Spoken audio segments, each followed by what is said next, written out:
What do you call the opposite of Robin Hood? Someone who steals from the poor to give to the rich. Good answers, but I think robber baron fits the context. What's a robber baron? Is that some sort of American thing? It was a term used in America in the late 19th century to refer to businessmen who were unscrupulous in their business deals. Like Rockefeller and Vanderbilt? And Leland Stanford, apparently. The man after which Stanford University was named after. My father is an alumnus and likes to say that they tried to put it to a student vote, way before internet trolls, and they voted for the standard robber barons, in honor of their founder. The university obviously did not approve. And that's why their mascot is now a tree, slightly better than their old mascot, a color, red. We lost to a damned Christmas tree. They didn't have the fortitude of UC Santa Cruz's banana slugs. Not entirely, he founded it but named it after his son, Leland Jr. Health insurance companies. Arguably every insurance company, but people aren't really ready for that conversation. We paid for health insurance for years, no problem. Then my aunt had breast cancer and they canceled our plan BC. Her meds are too expensive. That's the whole business model. They love it when the relationship is I pay my monthly bills, but when it comes time to fulfill their end of the bargain they try every trick in the book to weasel out of it. That is the foundation upon which all insurance is built. I can't believe your government allows that kind of sharp practice. I'm in Ireland and we only have about 3 health insurance companies. None of them does things like this.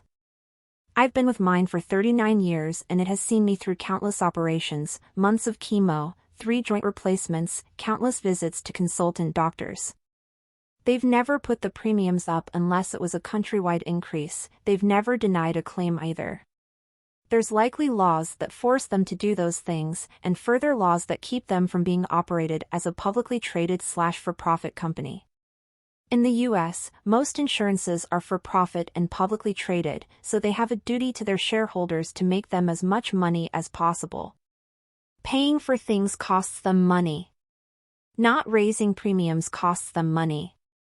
And then we've got a whole lobbying industry whose job it is to legally bribe politicians such that they loosen regulations and kill proposed laws so that this can continue or worsen.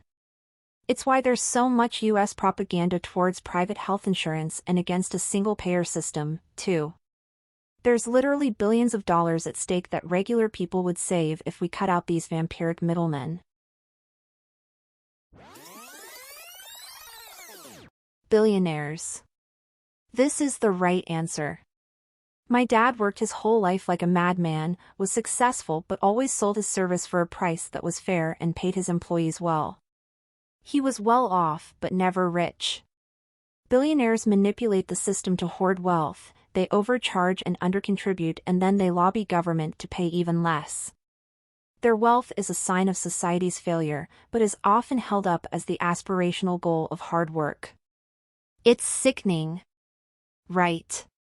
When one earns some arbitrary power of 10 wealth, it's never about merit or hard work, it's always theft and manipulation. Or, in logically rare cases, luck.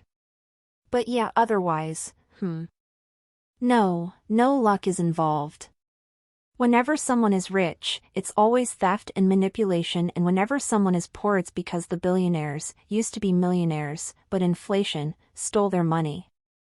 Well, I imagine luck is still involved, but it's luck added on top of theft and manipulation.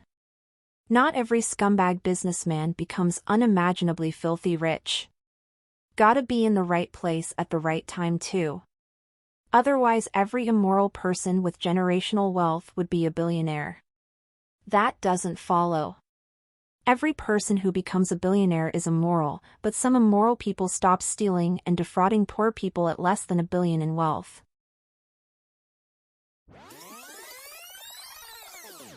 Tory government.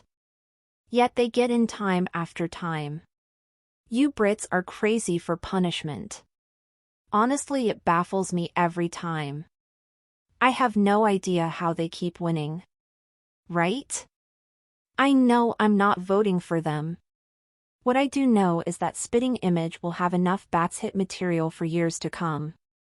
At this point, the puppets aren't even caricatures anymore. Back when the Mafia ran a lot of the street gambling like the numbers games, basically like regional lotteries, that was pretty much stealing from the poor to give to the Mafia. They made a ton off of the games and most of the people who played were poor.